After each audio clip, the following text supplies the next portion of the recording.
From Memorial Day ceremonies to suspicious wildfires on the eve of Independence Day, Israelis observed this week's national holidays despite the challenges. Here's the report from our news desk on the ceremonies, celebrations, wildfires, and more.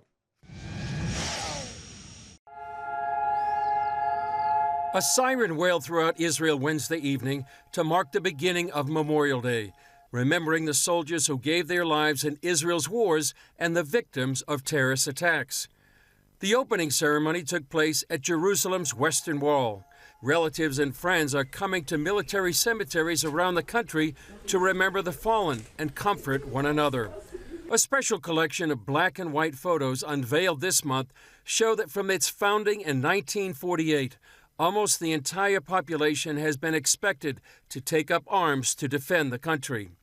Enemies have frequently launched wars to eliminate the Jewish state, and nearly 30,000 soldiers and others have died in battle or at the hands of terrorists.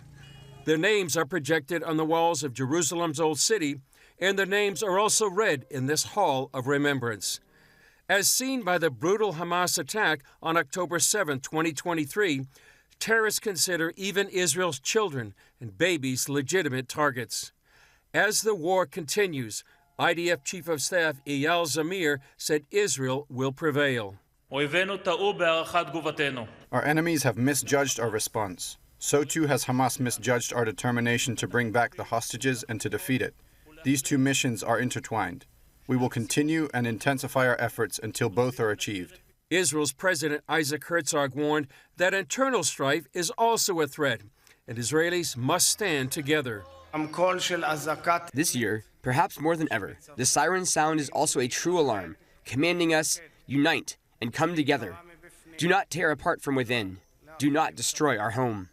Immediately after Memorial Day, mourning turns into joy during Israel's 77th Independence Day.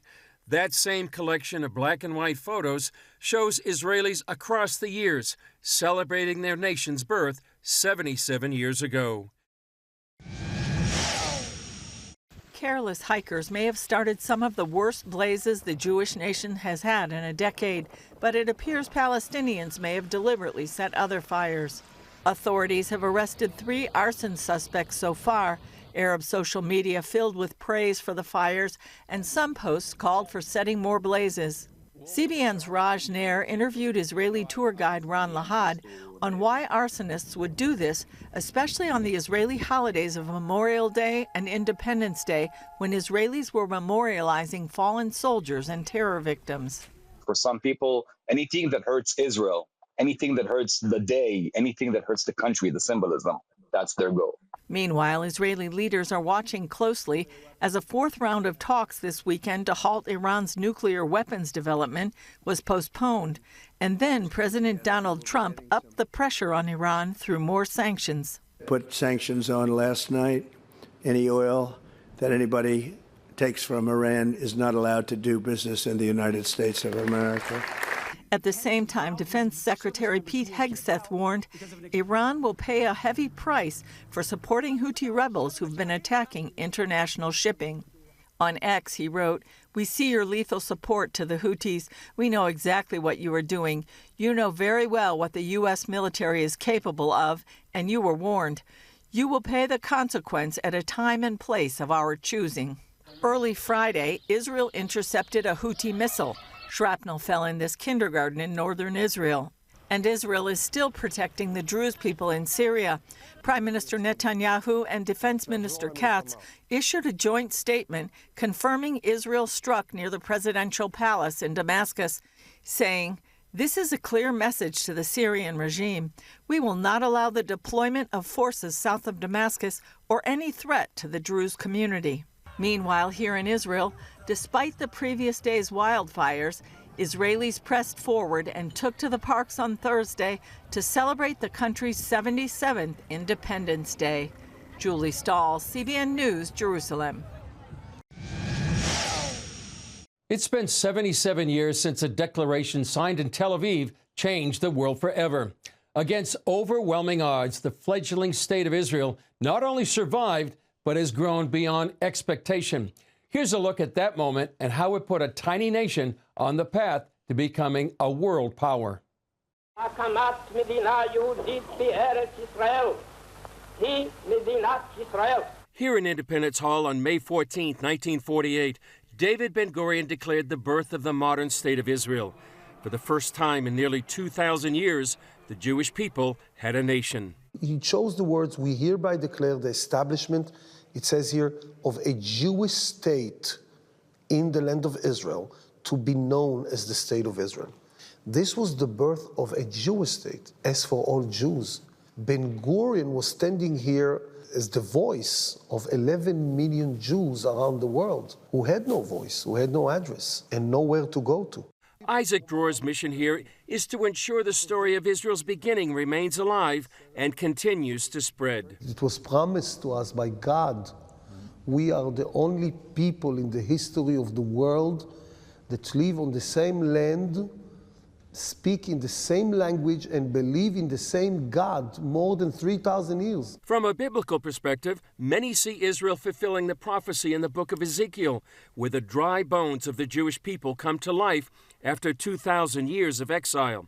Organizations like the Jewish Agency help lay the groundwork for that 2,000 years in the making Jewish state. The Jewish Agency was the lead organization in establishing and giving birth to the modern state of Israel. The whole purpose of establishing the Jewish Agency was to, on the one hand, unite the global Jewish people and to bring the global Jewish people in front of the British mandate to be the organization that would lead and establish a national home for the Jewish people in the land of Israel. To fully comprehend the miracle of the country's birth, consider that it happened in the shadow of the Holocaust, or Shoah in Hebrew, when the world learned how Nazi Germany murdered 6 million Jews. When you understand that only 3 years after the end of the Shoah, the lowest point the Jewish people reached in its exile, we started our redemption process and we regained our independence after 2,000 years of terrible events. Well, if that's not a miracle, I don't know what a miracle is. Even so, Dayan dispels one myth about the connection between Israel's beginning and the Holocaust. Israel was not established because of the Holocaust. Israel was established in spite of the Holocaust. Israel would have been a much robust, greater, secure, successful country if there were additional 6 million Jews and their descendants in the world. But Israel is the guarantee that there will be no other Shoah for the Jewish people. Now, after 77 years, Israel maintains its safety and security with one of the most powerful militaries in the world. Then it was small units of very patriotic people, some of them Holocaust survivors who just came off the boat from Europe, put on IDF uniforms and joined battle and defended Israel in 1948 against 6 Arab armies. Today, we are a highly organized, developed, and well-funded military, perhaps the strongest in the region, that enjoys a significant technological advantage over all of our enemies. Israel is also an economic miracle. This tiny country with less than 10 million people has the highest concentration of new businesses per capita in the world, earning it the nickname of Startup Nation.